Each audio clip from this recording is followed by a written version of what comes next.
started. Good morning. Welcome to this plenary session, and congratulations, Mazel Tov, once again to Congresswoman Lee. This is a crowded panel, and I am excited to hear from all of them, and I'm going to go a little wonky to start, because the title of the panel, Polarized or Galvanized, Progressives in America and in the United States and Israel facing illiberal democracies, speaks to mine and perhaps Peter Beinart's wonky heart, because it addresses something that we thought was settled.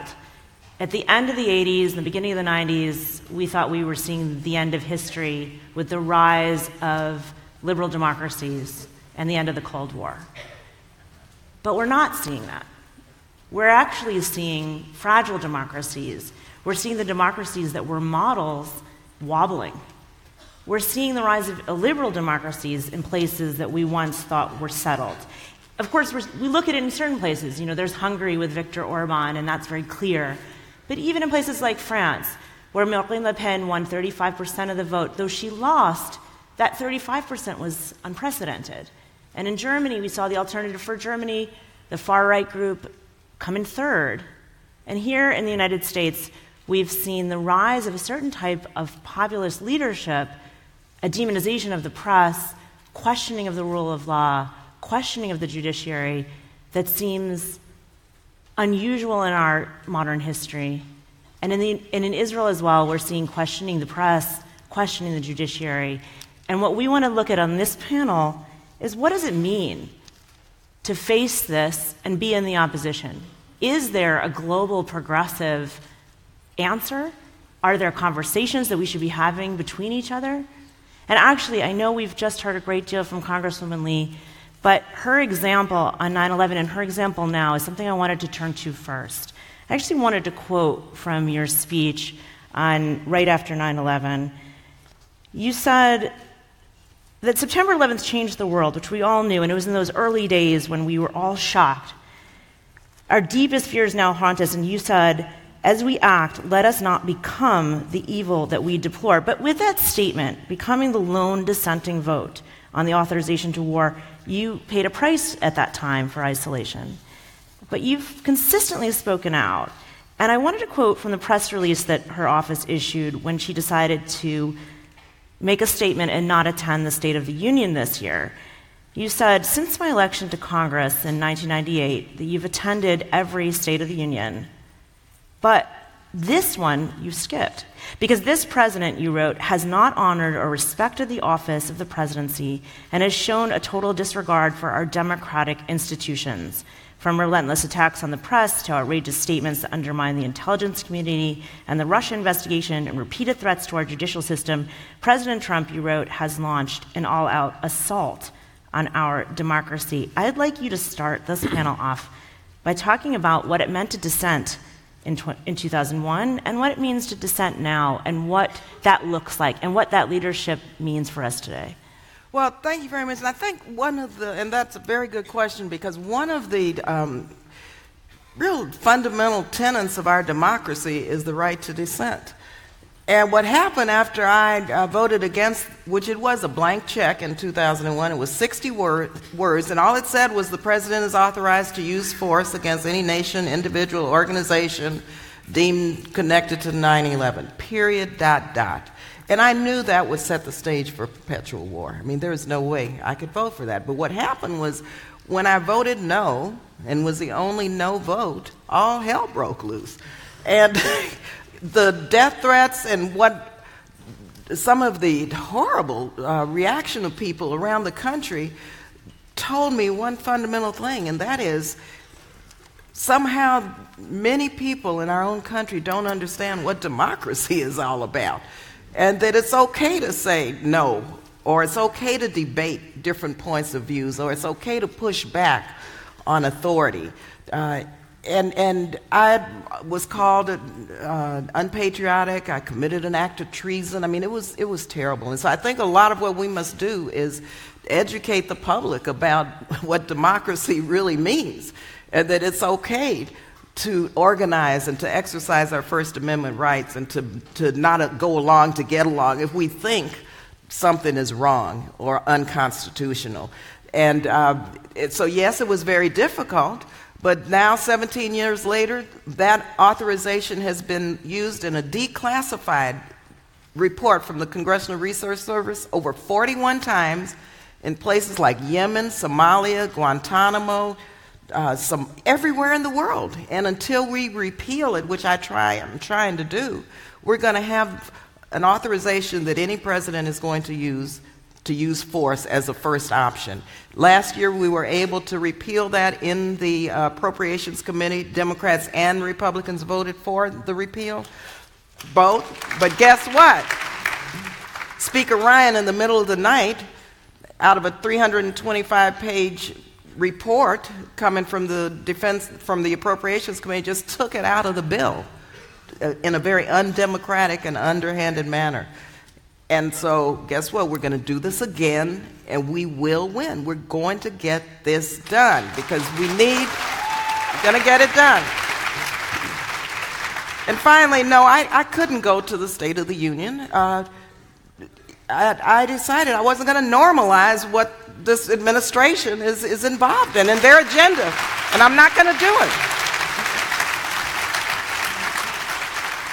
Thank you. MK Hasson, you're in the opposition in Israel, and obviously even just the last few weeks with the refugee question, which I'd like to also throw to MK Rosine, with the current conflagration on the border in Gaza, which we'll get to eventually in this panel, I'm sure. But what does it mean to be in the opposition today, and how has it changed over time? Because what we've seen as well is language has changed. The use of incitement has changed. Tell us a little bit about that, and what does it mean to be in the opposition? First of all, let's talk about the meaning of democracy in Israel. Something interesting about Israel, Israel is maybe from few countries that from the first day of the establishment of the country start as a democracy, as a democratic state. This is something unique. Most of the countries in the world didn't start as a democratic state. And even with that, we are sitting or living in a situation that for most of the Israeli, or all the Israeli, democracy is obvious. It's something that they don't know something else. This is something that it's the daily life for them. And because of that, maybe because of that, more and more Israelis feel that democracy is something that we can test. And the situation in Israel is that when I am the opposition whip, I need to lead the opposition and to act in front of the coalition. But I don't have, not like you, Congresswoman, you have a Democratic and Republican Party. We have few parties in the coalition and few parties in the opposition. So for me as the opposition, first of all, I have some issues with my parties, with my group, okay? I need to deal with my parties in my opposition group before I start acting in front of the coalition. The situation today in the Knesset is that you are living in a reality that everything became to be more loud. The speeches are more extreme. You find yourself in a situation, for example, in the last few weeks, we had a lot of filibuster in the Knesset. We fight against all kinds of coalition initiatives, and we made a lot of filibuster discussion. So people from the coalition in the Knesset told us, why you need all this time to make speeches? Why you need all this time to speak and all this time to fight? And I told them this is exactly the meaning of opposition. This is exactly the meaning to fight, because we are the opposition. This is the only thing that we have. To shout, to say, to fight, to give speeches. That's what we have. And more Israelis even agree with the politician from the coalition that said, no, the coalition don't need the opposition don't need all this time to speech. They don't need all this filibuster. Filibuster is bad. Is damaging the Knesset or the process of the Knesset to run the country. And this is exactly the thing that we are in front of. To explain the people that to be opposition is first of all what is making making Israel a stronger democratic state. But Peter, I'm going to throw this one to you. We are in an era where to be in the opposition, either in government or externally as an op-ed writer, is to be subject to a sort of post-truth era, right?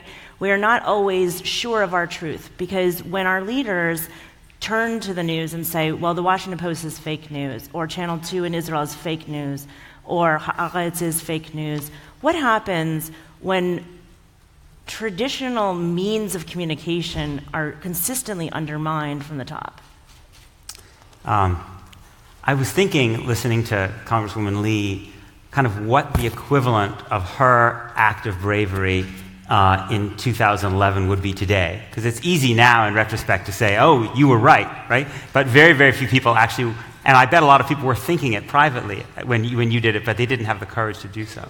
So I think in terms of kind of part of the way of kind of breaking out of this set of kind of misleading facts that have been created is that very oftentimes, in my experience, progressives in the American Jewish community self-censor themselves. There are things that they think and believe in the privacy of their own hearts and minds that they're too afraid to say. And that's part of the problem as well. And I think to follow in your example today, especially for those of us in the American Jewish community, means, first of all, acknowledging that this community, the American Jewish community, is knee-deep in anti-Muslim bigotry. That many of the most prominent anti-Muslim bigots in American public life are funded from prominent people in the American Jewish community. I'm talking about Frank Gaffney and Pamela Geller and the Gatestone Institute. We are very deeply implicated in this wave of bigotry which is making life so difficult for Muslims in the United States. I think the second thing is that we need to push American politicians, especially those who are going to run for re-election, to go beyond what Barack Obama did. Barack Obama was willing to rhetorically say that the United States government was against settlements. We need Democratic politicians who are willing to say, if I am elected president, not 1 cent of U.S. money will go to support the settlement efforts.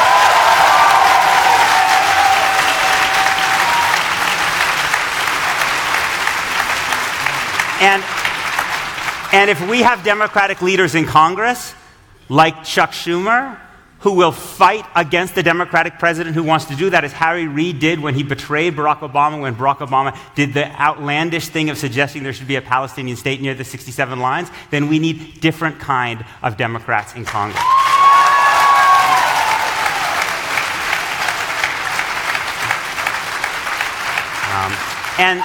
And the last point is that we have to be willing to talk honestly about Gaza. Gaza, according to the United Nations, will be unlivable by 2020. There is barely any water left. There is barely any electricity. Children are going to school often only 4 hours a day. And that, Hamas bears a fair amount of blame for that? Absolutely. Hamas bears a lot of blame. The Palestinian Authority bears a lot of blame. But you know who else bears blame? The American Jewish community bears blame. Because we have been a critical part of a strategy which has been utterly ineffective in weakening Hamas, but has devastated the people of Gaza. And we need to have politicians and elect politicians who are willing to talk not only about what Israel is doing in a particular moment when people are coming towards the fence, but about a completely different strategy vis-a-vis Gaza. One that actually recognizes that destroying the people of Gaza is not ultimately the best way of moving them towards accepting Israel's right to exist.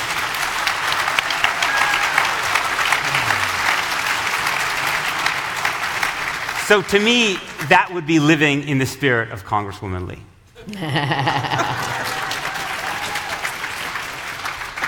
Peter Beinart never doesn't come, speaking of double negatives, always comes with a statement. Nancy, where is the role for grassroots?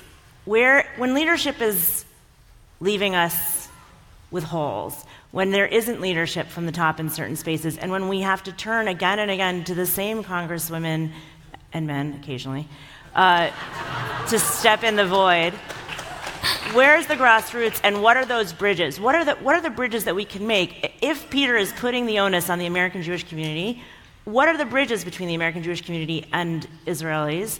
And where are those progressive spaces? Is there a global progressive conversation taking place? Thank you for the question. It's a really important question, particularly in front of this audience. I happen to be from an organization that's been making change since 1893. We're 125 years old and we're not going away. And we've been part of every major social movement in this country since then.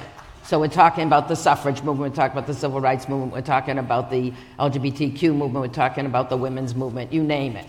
And I am optimistic, because I think what happened to us, and I'll speak both to the United States and to Israel. In Israel, many of you heard Women Wage Peace last night. It's an organization we support. They are unbelievable. I am hopeful when I listen to Women Wage Peace. I am hopeful when I talk to people from Darkenu and Zimam and the grassroots movement of 220,000 people who are pushing for 2 states. I am hopeful that there is a grassroots. Here in the United States, I can honestly say that there was a wake-up call in 2016.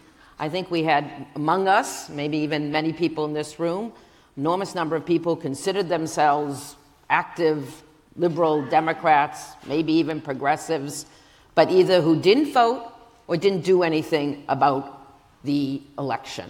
And I think the Women's March showed a year ago, and then again more recently, for speaking from women, that we're not going to stand idly by, and we're going to take action, and that we're going to engage, and we're going to organize. We're going to organize. And I think there is an opportunity, and we've seen the opportunity of organizations that are coming together. I was a founding member of the Jewish Social Justice Roundtable. We started with 6 Jewish organizations, that's now over 50, that have come together as a grassroots movement from the Jewish perspective. So I'm seeing more and more and more activism, and I think it goes to the heart of what we talked about democracy. And if we remembered de Tocqueville, who warned us in the mid-1800s that the 2 big fears he talked about when he talked about democracy in America, if you remember, was the fear of what he called soft despotism and the tyranny of the majority.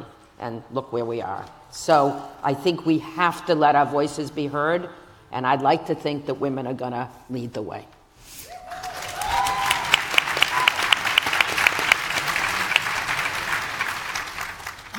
MK Rosine, I did not mean to leave you to last, but I do want to get into the case of the Eritrean and Sudanese asylum seekers. One of the things we've seen in both countries is a rise of a certain kind of ethno-nationalism and an anxiety about immigration and refugees that has been often described as exploitative. Can you talk a little bit about your role? And you went to Rwanda to investigate the alleged deal, which was never really exposed. It was reported that there was a deal to hand asylum seekers to Rwanda. You actually went there to look. Talk a little bit about this and what this actually connects also as well to the grassroots question, because in Israel we did see popular protest against the idea of deportation. Yes, first of all, thank you. I can talk an hour or two about the issue of asylum seekers in Israel and the refugees, and tomorrow we'll have a panel on this issue, and I invite everyone to talk about.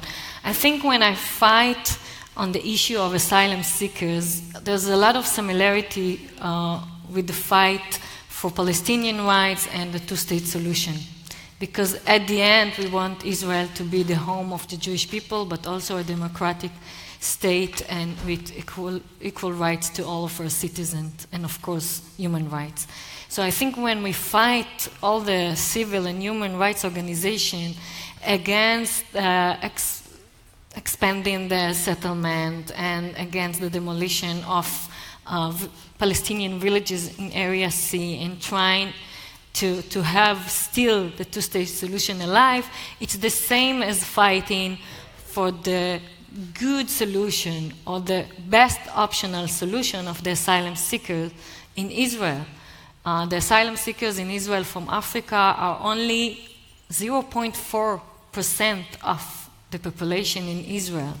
We are a strong economic country, a democracy country, and we can observe this amount of refugees in our country, giving them some kind of social benefits and social rights until they can go back to their countries. And the fact that our country, and I think that's a little bit similarity to what's happening here in the United States, both of our leaders portrayed the Israeli or the American to be just of one religious, one ethnicity, one, even race, and religious in Israel, for example, or even here in America. So I think the fact that they use fear, angry, against strangers, any stranger, there's not different if there are refugees, asylum seekers, or even migrant workers, or if they're Palestinians, citizen or not citizen of Israel. So I think the way that we behave through minorities in Israel, it's the same way we behave to the Palestinian behind the Green Line, and the same way we behave to the asylum seekers, the refugees that come into us to look for a safe haven. So I think there's a thin line going, and it's not just in Israel, also in the United States, also all in Europe. You gave example. We can talk about Poland, Hungary, Italy, a lot of places, and we see how those leaders take advantage of the migrant crisis. It's a crisis. We need to face it. But they take advantage of it, to be more nationalistic, more full of hate and reject the other. So I think there's a thin line that's why I promote the issue of the asylum seekers. And I went with another member of Meret's party, Mossi Raz. We went together to Rwanda and to Uganda to speak with the international and local refugees organization and to ask them if there will be a deportation from Israel to the asylum seekers from Africa to Rwanda or Uganda, will they have any chance to work, any chance to stay there for years? Do they have any legal status? And what we find out, and came back to talk with the media in Israel and to tell the public that the government is lying. Is lying to the people, is lying to the Supreme Court, saying that we achieve the best agreement, they will have a legal status, they can be a refugee, and all of that. And we find out that they will not be legal, they are illegal, they are transparent, they will have no rights. If something happened to them, they cannot go to the police because they are illegal. And if they're caught on the border or something like that, they will go to prison or even more worse. And most of them that already been deported from Israel to Rwanda or Uganda find themselves moving on with the refugees path, going back to Libya, finding themselves in the slave market, trying to get a ship to Europe. Some succeeded, but some dead on the way. And then maybe they come back to Uganda and they will recognize as refugees. So anyway, everyone told us, don't let them come here. It's unsafe to them, it's dangerous, they are illegal, and please prevent it. We came back to Israel and we did that. And unfortunately, Netanyahu didn't give me and Mossi Raz the credit. He said it's the NIF did it. Of course, it's a lie, but it was good that's for the NIF. truth. I think you can live without the credit of Netanyahu Yes, and survive. thank you. MK Hasson, when we spoke on the phone a week ago, you mentioned how social media has changed the political landscape in Israel the same as it has in America. And you spoke a bit about some of the changes that Netanyahu has made. Can you talk a bit about what you would have done in this situation if you were in power? Where would you have taken this situation with the refugees? And also, what is that influence? What is changing? How has it changed leadership? And what is it doing to democracy? About the refugees, I think the big mistake that the Israeli government did, and actually it's not only Netanyahu government, even start from the Olmert government, that all the people coming and getting into Israel, is the fact that from the beginning we didn't really start the process to understand exactly who is refugees and who is not a refugee. And I think if from the beginning we are starting all this process, I think today we've been in a better situation, in different situation. And for now, I must say that you know, it was very funny. I remember when the Prime Minister declared his first plan how to deal with this problem, I remember I'd been in my car and I was so surprised from the Netanyahu declares about that and what he said. And I said, this is Netanyahu? This is the Prime Minister? I was not really sure. And I said, okay, I need to tweet now. I need to say that I support what he said. So I wanted to start to tweet, and I said, okay, Wait a second. still Netanyahu. Let's wait. Let's wait. Maybe 1 hour, 2 hours. Let's wait to see. Maybe something happened. I don't know. And even me, that I'm young, but I have experience in politics, I was not so prepared at what happened a few hours after. Okay? And you know, the story about the refugees and the other issue, two-state solution, all that, is the fact that actually the right wing in Israel took themselves the fact or the reality that they are actually the patriot. They are the patriot, they are the group that care about Israel, and the others not. I don't accept that. I'm actually fighting against that all the time. I think to be a patriot today is to make sure that we are going to two-state solution and coming back to the negotiation with the Palestinians. This is the meaning of to be patriot.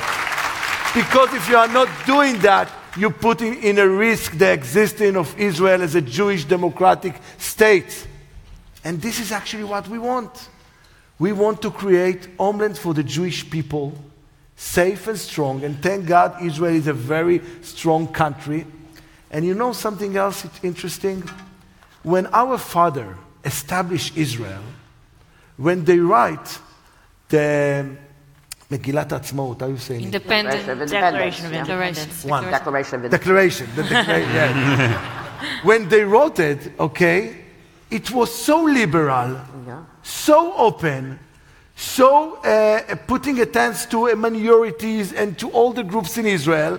And when they wrote this amazing paper, when Israel was in the weakened situation that you can even imagine. Small country, very weak. At war. Few months ago, I took this paper, this historical paper, and I asked the member of Knesset in Israel to sign again on this paper. When Israel is so strong, with a strong army, economy, technology, high-tech, everything. Very stable country. Maybe 55 MKs was agreed to sign. Maybe. And this is show what happened to us.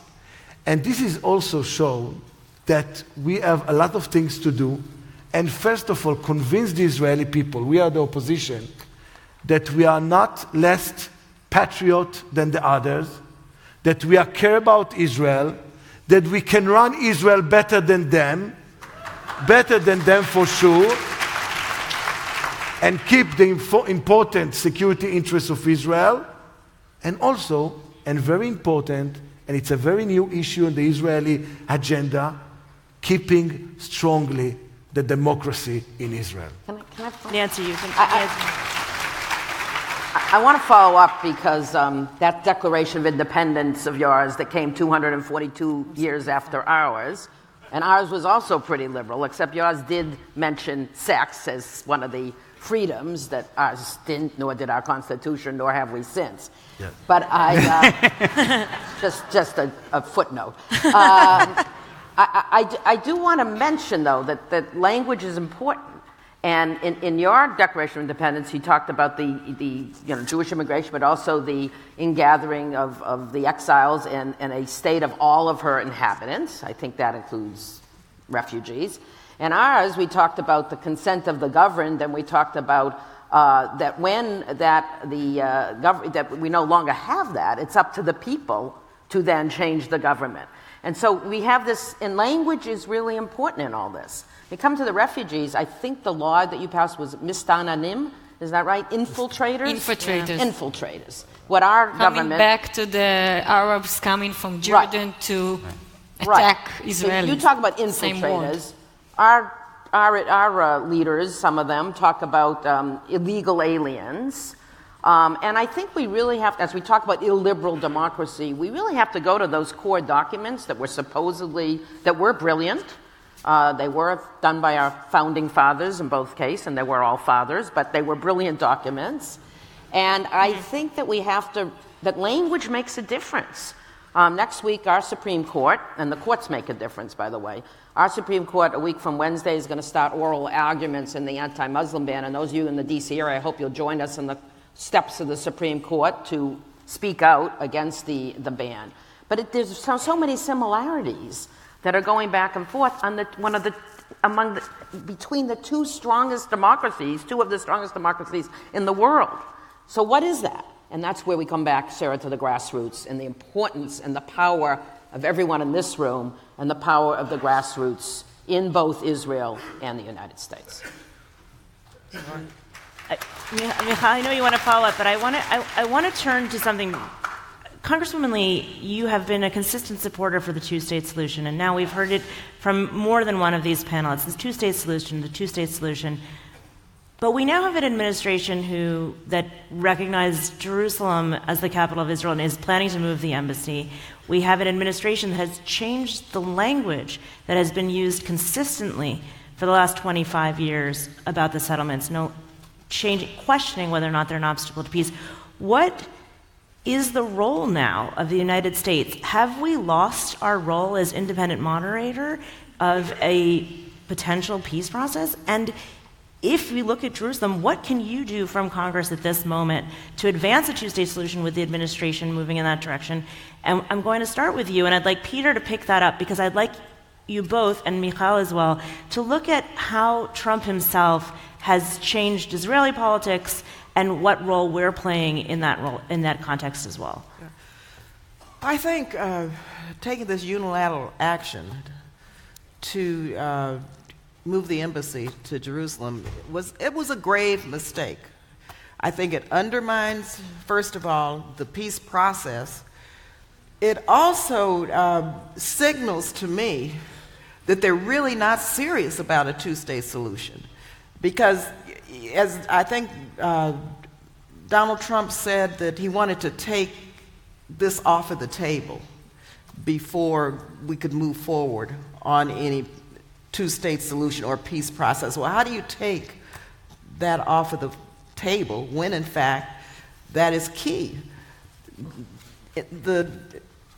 Jerusalem, in terms of the embassy and in terms of the United States' role in being part of a process that would lead ultimately to a two-state solution. So if you take that off of the table, and this has been policy, U.S. policy, forever, because we knew that this had to be negotiated and had to be part of an overall comprehensive plan. So I worry tremendously that this does, once again, first signal that they don't believe that a two-state solution is viable or should not be the ultimate outcome of our involvement. And then secondly, it signals to me that we are not going to be viable in this process as, I won't even say now, a honest broker, just as part of the overall legitimate process to try to seek a two-state solution. So I'm troubled by that tremendously. And what Congress can do, I would love to see legislation passed to say no to this. But of course that means changing the dynamics in terms of the Congress and who we elect to Congress, which of course grassroots organizing in J Street is very critical in achieving.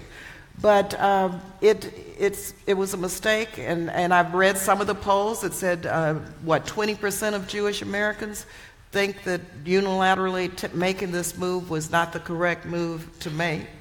And so I hope we can build more groundswell support to at least make a strong statement that even if this happens, that somehow we've got to get back to the negotiating table, because I'm tremendously worried, and like I said, I think it was a big, big mistake. Peter? Look, I think Frederick Douglass said, power concedes nothing without a demand, which is to say that the Israeli government, there was always this argument in the American Jewish community that if you simply reassured the Israeli government more and more and more, then it would become more and more willing to move towards the two-state solution. We've seen, in fact, that that's been fundamentally, profoundly disproved, right? That the Israeli government is, and I think, frankly, it would probably be the same case even in a more centrist Israeli government, will be satisfied with the status quo. The only way to move the Israeli government from the status quo is by pressure.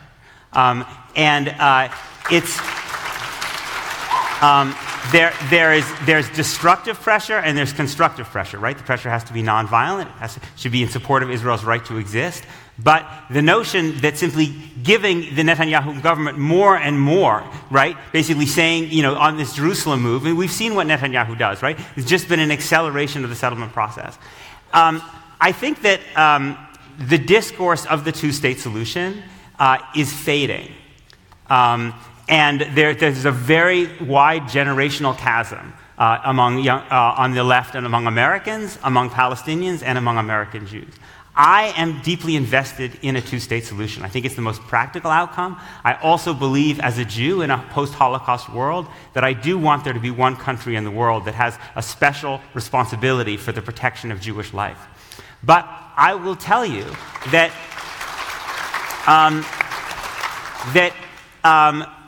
when I talk to younger people, if they become convinced that what is on offer is one state, that they will move towards saying the fundamental issue for us is basic human rights. And if we cannot secure basic human rights for Palestinian people in a two-state solution because the Israeli government, through its settlement actions with the support of the American Jewish community, has made that impossible, then you want to have a debate about one-state solution? We'll have a debate about one-state solution. We will support one secular binational state with equal rights for all. That's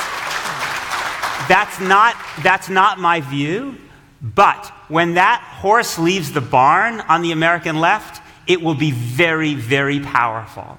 And we are closer and closer to that tipping point. I don't know when it will come, but we're ever closer to that tipping point in which people will say, if we have to have one state solution, I have very little doubt that a very large percentage of younger American Jews and younger Americans in general will choose what they see as human rights and equality, even if it means the end of the Zionist dream.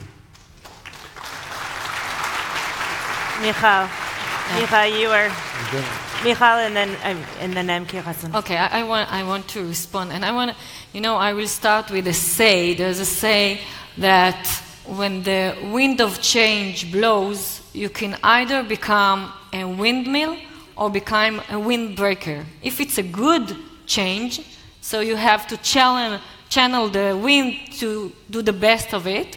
But if it's a bad wind, like we experience, you should be the best windbreaker you could be. And I think that we are not brave enough. And we are not fighting this fight together, to collaborate together, progressive and liberal in Israel, in the United States, together to fight that wind change and bad wind change. And I think, for example, there are a few things we need to do together. It's not enough just to talk about the two-state solution and put it on the shelf like this is the ideal and we want to get there. We need to talk all the time and to raise awareness to what happens in the sea area, especially in the West Bank. The Israeli doesn't know, the American doesn't know. The youth of J Street doing an amazing program, yes, with the sea area. Nobody talks about the annexation attempts of the government. Nobody talks about the government trying to make Area C a Jew-all area without Palestinians, trying to push them away from Area C to Area B and A, and then they can say, you know what? Area C, 60% of the West Bank, only Jews live in there, no Palestinians, so we can annex the area. We have to talk about it. We are not talking about it, not in the Knesset, not everyone, maybe only one party or two parties in the Knesset, in the opposition. We have to talk about Gaza. We withdraw from Gaza and created the biggest prison in the world. And this is our responsibility. And we have to talk about Gaza. And we have to talk about Gaza even in a very, very delicate and, difficult time to talk about it. And Barbara, you talked about it after the 9/11. During the Protective Edge war, Meretz was the only one running from one media platform to another to speak against the military escalation, against the military combat getting inside Gaza, and also now the march of return now in Gaza. The only one that spoke against it is Meretz party.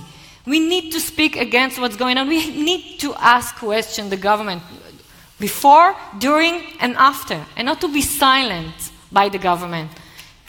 Also, we need to fight against the attempt to silence the civil and human rights organization, especially the one that is fighting against the occupation and promote the two-state solution. We need to be there. We need to align with B'Tselem and breaking the silence and Peace Now and all this organization and Women Wage Peace. We need to be there for them and to fight. Even when it's hard, even though sometimes they say things that not everybody agreed, but we need to fight for the rights to say all of that. That's democracy. And of course we need to fight to save our Supreme Court independent, the free media, of course protect Israeli, Palestinian citizens and residents like East Jerusalem residents and refugees and asylum seekers. We need to be in all this fight. We can't be picky. We can't say we will talk about the two-state solution, but Gaza is another issue. We will talk about Gaza, but refugees, that's another issue. We need to understand that's the whole picture, and we need to have ideology, a full ideology, an alternative to Netanyahu, not to be a wannabe Netanyahu like some of the opposition party. We need to change.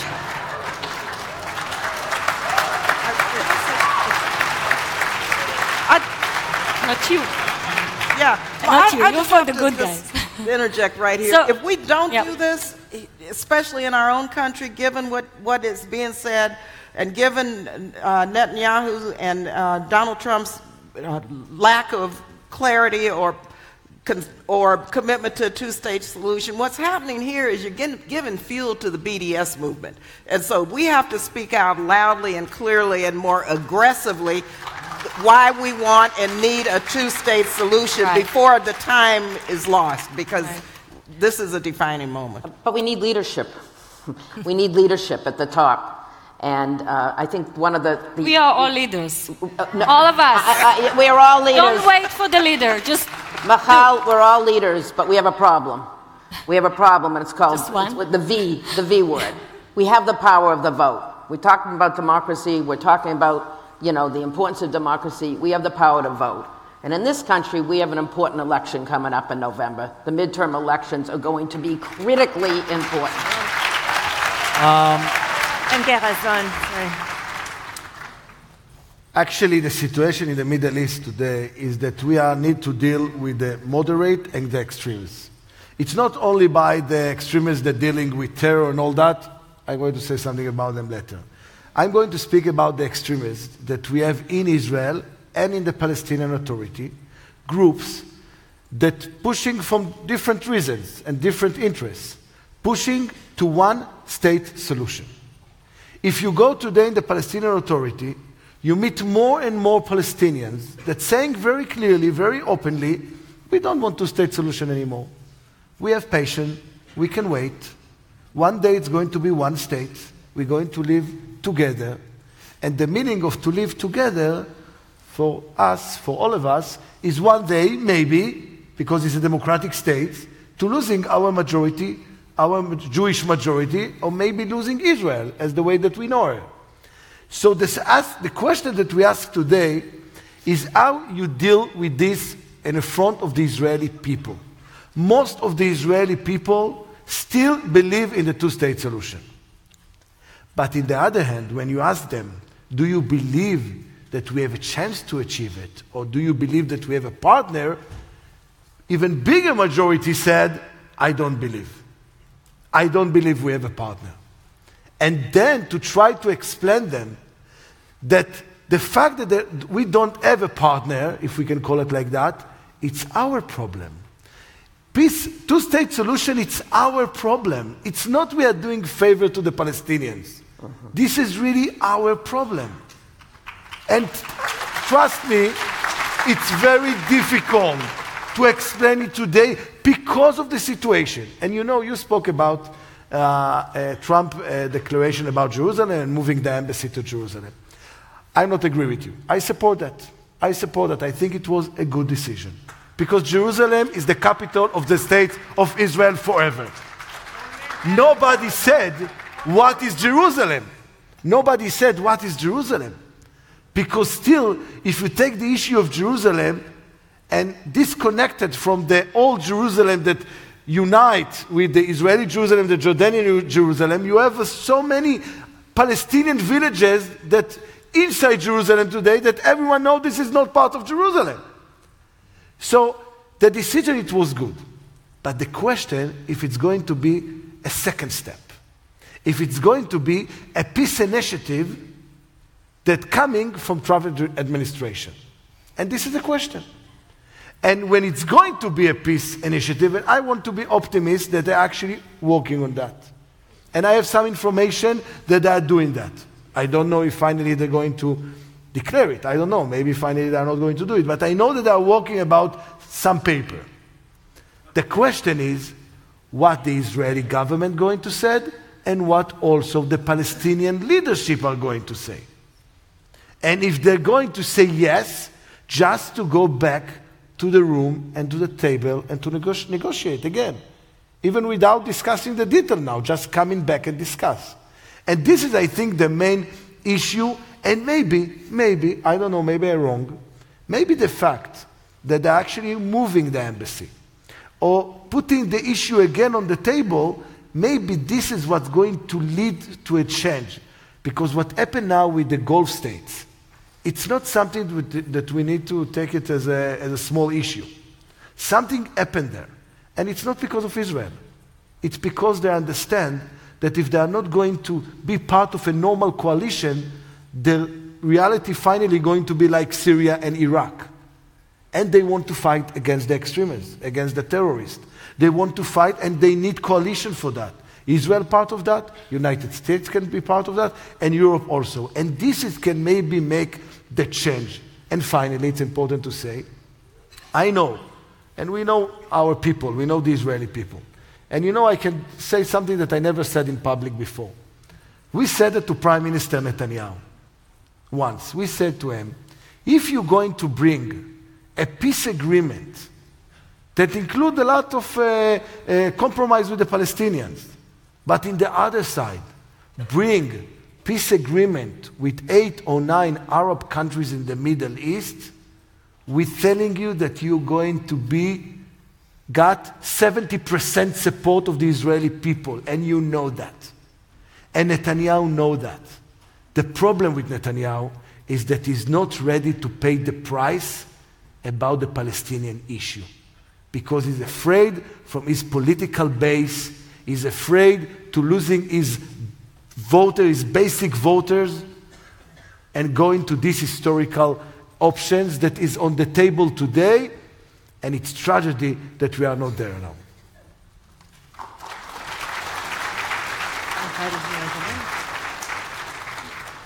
Did you have a comment for that? No, I just want to say it's the same with the refugees agreement with the UN. The same. He knows that that's the best plan. He doesn't have an agreement with Rwanda or Uganda to deport by force the refugees. He knows that even if they had the agreement, they had less refugees, asylum seekers, living from Israel to the third country than to Europe by the agreement with the UN. He knows everything. He doesn't care about that. That's our problem. We have, I said, I tweeted, by the way, and I said, we have a Michigan Prime Minister. That's what they have. Yeah, but what?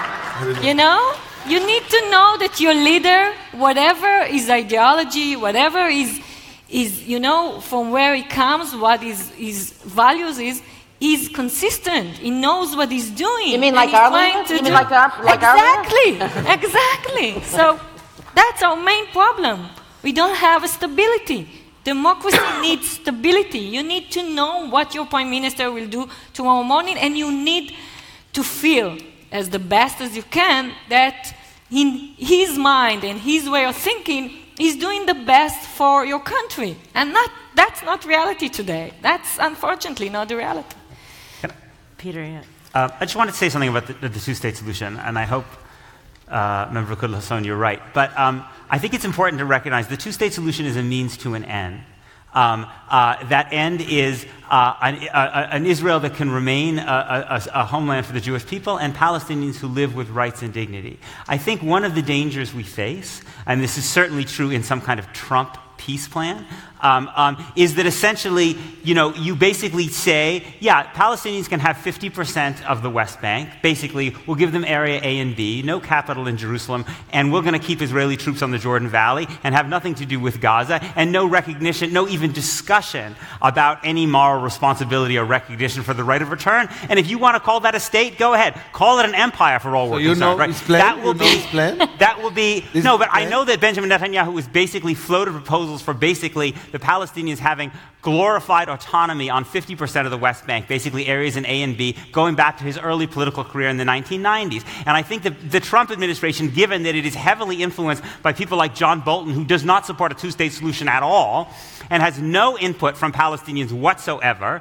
but basically has a bunch of Jewish former business partners and relatives of Donald Trump, is likely, I think, to possibly, it's important to say that when people talk about the two-state solution, we're talking about a viable Palestinian state.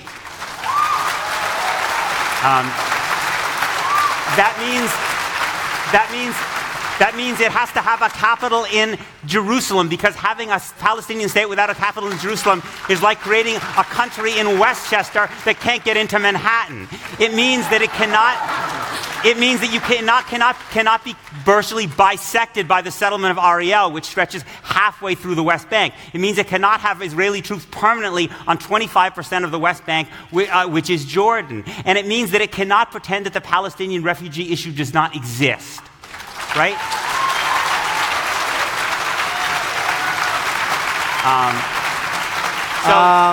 I hope I'm wrong. I hope I'm wrong, but I think it's wrong important. Because you can ask after that Tzipi Livni, that she's going to be here, of course, and she made some negotiation with the Palestinians, and most of the things that you said even don't demand by the Palestinians, okay? What do you mean? I mean that the fact that you spoke about 50%, nobody spoke about 50% of the West Bank. That's been Netanyahu's plan since the 1990s. Spoke about that, he explicitly said everyone knows exactly, of course, Netanyahu, that this is nothing that can even pass in any situation. But I don't want to, now I'm not speaking in the name of Netanyahu, but I want to say something about Gaza and about Hamas.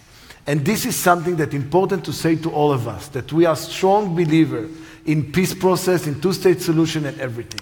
We need to be very clear about Hamas.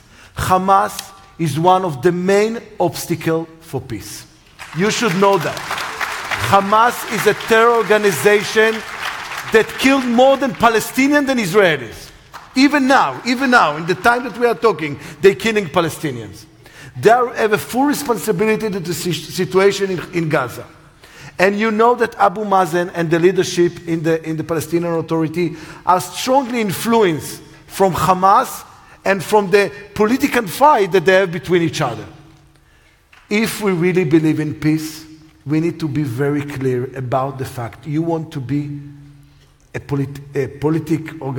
party, Hamas want to be a party, stop being a terror organization. You cannot be a party and a terror organization. I'm not choosing the Palestinian leadership. I'm not. But if you want to be a prime minister, you cannot be a prime minister in the day and in the night to be a terrorist. It's not working like that. And if we love peace and if we believe in peace, we need to be very clear about this point. Sorry? And you know what? You said something about Netanyahu. I'm telling you Netanyahu in 2009, he said when he wanted to be elected to prime minister first time, he said, I'm going to be strong in the front Hamas. He's one of the weakest governments in the front of Hamas. A very weak government. They don't really know how to deal with Hamas as a terror organization. The government before them did a better job. And I'm telling you, again, if we believe in peace, and if we want to change the reality in the Middle East, we need to speak with the moderate, we need to work with the moderate, but we need to fight against the extremists. Instead, we're talking with Hamas and having agreement with Hamas and calling Abu Mazen a terrorist and not talking with him. So I'm against talking with them. Right. The Israeli government has helped Hamas tremendously by discrediting those Palestinian leaders. Right? I mean, look at what Salam Fayyad said when he left politics in an interview with Roger Cohen. He basically said, I made a bet on security cooperation with Israel, on fighting corruption, and on the two-state solution, and I was made to look like a fool by the Israeli government because they kept on building settlements and moving people towards Hamas. So you want to fight against Hamas. I agree, Hamas represents a set of ideals that I think everyone on this panel utterly disagrees with. You have to make winners of those Palestinians who support nonviolence and are willing to live alongside Hamas.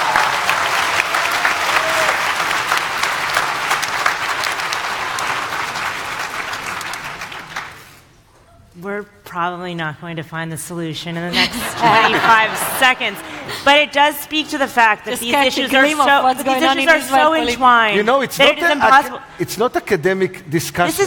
We are politicians. I feel like I'm getting a small example most of of what us. it would be like to be an MK. It's I like it, but we do have to stop. Unfortunately, we are very much at time, and I very much appreciate all of my incredible panel, which could go on for another 2 hours. You are all welcome to stay with us. Nancy Kaufman, M.K. Hasson, Congresswoman Lee, Peter Beinart, M.K. Rosin. Thank you for joining us today. Thank you very much. Thank you very much.